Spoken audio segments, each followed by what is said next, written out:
Bien, continuamos con las informaciones, 11:22 de la mañana. Como saben ustedes, amigos televidentes, el gobierno ha declarado el estado de emergencia en el distrito lambayecano de Tumán, en Chiclayo, por 30 días. El Ejecutivo tomó esta drástica medida ante los enfrentamientos que hay entre miembros de la Policía Nacional y trabajadores de la empresa Tumán que rechazan el nuevo directorio. Así que se ha elaborado un informe sobre la situación allá en el norte por la Asociación Civil Pro Justicia y vamos a justamente conocer detalles del mismo. ¿Y cuál es la perspectiva? ¿Cuál es la situación que se puede presentar en los próximos días? Porque el 9 de julio, atención, habrá justamente una reunión importante, ¿no? El directorio. Estamos con Fernando Felan, que es director de Projusticia. ¿Cómo está, Fernando? Gracias por la visita. Señor Herrera, gracias por la invitación. Bueno, queremos conocer detalles de este estudio. En primer lugar, ¿por qué se ha llegado a esta situación tan, diremos, lamentable, ¿no? En donde ocurren los enfrentamientos, la seguridad ciudadana está en riesgo, Cierto. ¿no? Aquí no solamente hablamos de los trabajadores, sino también de la población en general. Pero, ¿qué es lo que ha llevado o ha motivado a esta situación tan lamentable, que ha requerido un estado de emergencia? Muy simple. En Lambayeque hay 4 azucareras muy importantes, ¿no? Cayaltí, Pucallá, Tumán y Pomalca. Estas azucareras producen cada una probablemente más de $500,000 de soles al día. Lo que sucede es que desde el año 2000 hay una organización, y hoy llamaría criminal, que ha tratado de apoderarse de otras empresas sin ser propietario. Es decir, estas empresas han sido cooperativas antes y luego son sociedades anónimas. Estas sociedades anónimas pertenecen a trabajadores, accionistas locales, chiclayanos, limeños de general. ¿Quiénes mueven estas mafias? Esta mafia, llamada mafia denominada El Clan, está básicamente liderada por un empresario chiclayano llamado Lío Huancaluna, que desde el año 2000 se han apropiado, en el caso de Pucallá, de 2.500 hectáreas. En otras palabras, algo que era de todos, se agarraron un pedazo de manera privada e ilegal. Pues hoy está investigado esto en el Poder Judicial.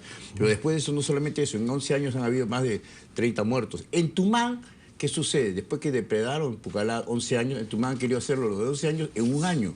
Y en Tumán ha habido 5 administraciones judiciales en menos de año y medio. Por lo tanto, la única salida era buscar la legalidad y que, por favor, se logre que los accionistas, sea Oviedo, sea los limeños, sea los trabajadores, los jubilados, todos ellos deberían buscar un nuevo directorio más democrático. Por eso es que el día 9 de julio es esa convocatoria para un nuevo directorio. Ahora, ¿es fundamental, cree usted, que durante la realización de este nuevo directorio, los días previos y posteriores, se mantenga el estado de emergencia? No solo que es fundamental, lamentablemente la realidad del norte, en el caso de Lambayeque, hay un grupo criminal que se llama Los Malditos del Azúcar, que son unas 30 personas que fueron adiestradas por esta organización en este año y medio y que, aunque usted no lo crea, en pleno estado de emergencia con militares y policías todavía tratan de actuar.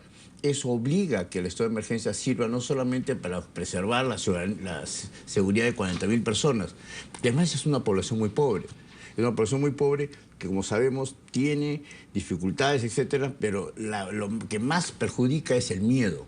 La población tiene miedo. Hay trabajadores que a veces no quieren ir a trabajar por este miedo que producen estas mafias. Esta gente se pasea en motos lineales, se pasea con armas y a veces la intervención policial y judicial no siempre es oportuna. Tengo entendido, leí hace unos días que estas mafias, como dice usted, están tratando de mover cielo y tierra para que el estado de emergencia se levante.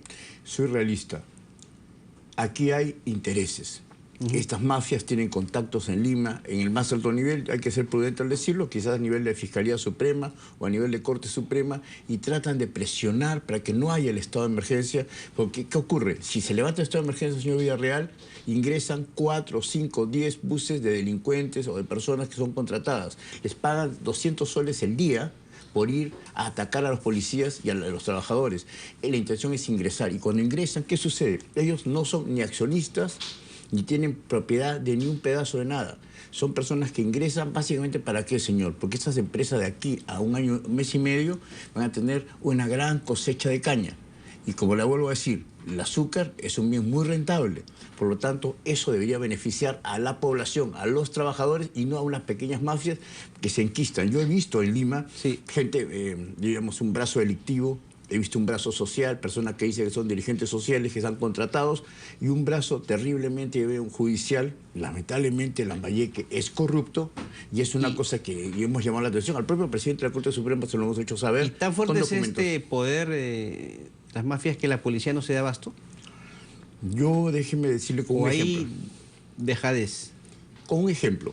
Sí. A un señor Carlos Barbosa por defender a un amigo de él que no lo golpearan, masacraran estos criminales, lo defendió con su cuerpo. Le pusieron un bate sobre la cabeza y le abrieron con un clavo toda la piel. Fue a la comisaría. ¿Qué cree usted que pasó? Le dijeron, regrésate después. No le tomaron su denuncia. Ese señor es un ejemplo de los 14 o 20 denuncias que hay por abusos en Tumán. Entre los muertos de Pucallá y los delitos de estos mafias en Tumán, sumamos una cosa que creo que es imposible dejar de decir. Hay impunidad en Tumán. Hay impunidad porque hay fiscales anticorrupción que no se atreven, no tienen el valor o tienen temor de denunciar y dar órdenes de captura. Si no hay orden de captura contra estos mafiosos, contra estos criminales, entonces el asunto siempre va a estar latente. Lo primero es un directorio plural, que tenga al grupo de los trabajadores, que tenga a los accionistas del Grupo Oviedo y que tenga también a los accionistas que han comprado en Lima, que son además la mayoría, son como 40%. Toda esa gente debería buscar un directorio plural. Y además de eso, ese directorio debería buscar darle a los trabajadores la propiedad de su terreno. Son personas que viven muchas veces, señor Villarreal, en pisos que no tiene de pisos de tierra. En eso quería incidir. Sí, ¿Qué tan importante sería justamente la tramitación de estos documentos, el certificado de posesión, el título de propiedad, para que de alguna manera se encamine la solución de esta crisis en el norte? Mire usted, necesitamos, yo diría, digo necesitamos porque ahora estoy viviendo en el norte, necesitamos un Lambayeque mucho más progresivo y eso implica empresas mucho más saneadas y legales. Necesitamos que las mafias salgan de estas empresas azucareras, que los directores sean plurales y que esas personas que entren en los directorios nuevos tengan una visión más social. Nosotros como Projusticia exigimos a esta gente, a estos nuevos directorios que vengan, que busquen darle a la propiedad a las personas. ¿Cómo se debe manifestar esa visión social? Otorgando títulos de propiedad, primero certificado de posesión y luego títulos de propiedad sobre los principales 10 barrios que son los conurbanos, porque la parte central de Tumán está embargada porque esas empresas, estas mafias no han pagado impuestos, no han pagado CTS, no han pagado derechos sociales, por lo tanto mucho está embargado por la SUNAT misma, se ha hecho a la ciega en muchas cosas, ¿no? 10 barrios incluye la zona de influencia. Me refiero que son 40.000 personas, el barrio, allá se llama blocks, que son la gente que vive en casas que ha construido la empresa y alrededor hay muchísima gente, ha crecido mucho Tumán, digo, son 40.000 personas, y hay mucha gente que trabaja o que depende directo o indirectamente. Sé que ayer han pagado en la empresa, después de todos estos movimientos de la mafia, ayer han pagado y eso es una gran noticia, pero lo que hay que hacer ahora es exigir, no puede haber un Ministerio Público que no capture delincuentes y no puede haber unos accionistas que no tengan sentimiento social sobre lo que está pasando allá. ¿Y cómo, ya para terminar, Fernando, cómo se debe plantear el futuro una vez que se encuentre la solución a la crisis? ¿Cómo se debe plantear el desarrollo de la zona en el futuro, de la propia empresa, para no caer nuevamente en la situación que estamos viviendo ahora? Mi impresión es que al haber legalidad, al estabilizar la relación con las grandes deudas que tienen estas empresas, deberían buscar inversionistas.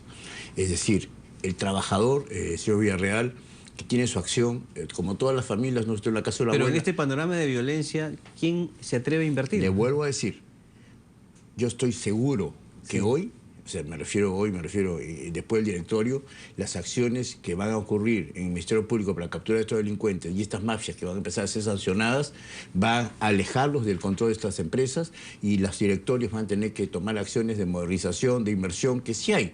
De hecho, yo sí sé que hay limeños interesados en invertir, esperando que esto se tranquilice, porque la empresa es rentable, muy rentable, y la caña se está cosechando, como le dije, en 1 mes y medio, 2 meses. Y hay 2.500 trabajadores, y hay muchas familias que dependen, hay profesionales en Tumán, ingenieros, técnicos de Senati, que están desempleados. Hay un cambio generacional. Y lo que pasa en Tumán pasará en Pucallá, señor Villarreal, y pasará en Pomalca. Es decir, la modernización de la industria son fábricas, inclusive parece máquinas desde hace 100 años. Sí, sí. Usted lo sabe. Entonces, sí, hemos conocido eso lo que tenemos que buscar es, básicamente, sin mafias criminales en Lambayeque, las empresas pueden prosperar. Pero además de eso, con la inversión y con el sentido social sobre los trabajadores, las cosas pueden mejorar. Muchas gracias, Fernando, por su visita. Vamos a estar pendientes, por supuesto, de lo que ocurre el 9 de julio con esta junta de accionistas y que sobre todo la calma y el desarrollo vuelvan a esa zona del país azucarera y que no haya más impunidad por tantos muertos que han habido en estas azucareras, que puede creer no hay una sola persona presa. Muy bien. Gracias a Fernando Felan, estuvo con nosotros. Queremos mostrarles, amigos televidentes, ahora, a propósito de la información que dimos a conocer hace minutos nada más respecto a la madre de Nadine Heredia, este tuit de la propia ex primera dama. Ni mi madre, ni mucho menos mis hijas tienen impedimento de salida para el país, o del país, mejor dicho. Mi mamá ha cumplido como corresponde con comunicar al juez y al fiscal, dando una explicación justamente del viaje que ha hecho la señora Antonia Alarcón junto a sus nietas a Panamá vía Copa Airlines. El destino sería Estados Unidos, pero Nadine Heredia señala, como pueden leerlo ustedes, que ni su madre ni sus hijas tienen impedimento de salida del país. Así que todo está de acuerdo a ley.